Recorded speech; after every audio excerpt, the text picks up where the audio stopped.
নাবালিগ অবস্থায় যার বাচ্চা মারা যায়, ওই বাচ্চাগুলিকে আল্লাহ পাক রব্বুল আলামিন কিয়ামতের ময়দানে বাপ মার জন্য বহুত বড় সুপারিশকারী বানায়।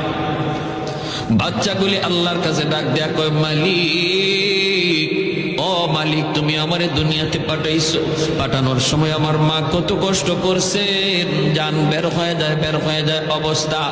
এরপরে আমি দুনিয়াতে আসলাম, এত কষ্ট আমি মাকে দিলাম, কিন্তু মার কোনো খেদমত আমি করতে পারলাম না, আমার মা ঋণ আমি শোধ করতে পারলাম না।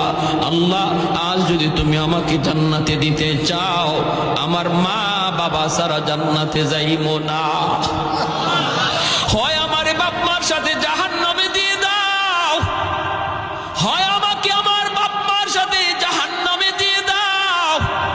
রব্বুল আলামিন তখন বলে, বান্দারে, আমি আল্লাহর আদত হচ্ছে জাহান্নামীকে জান্নাতে দেওয়া, কিন্তু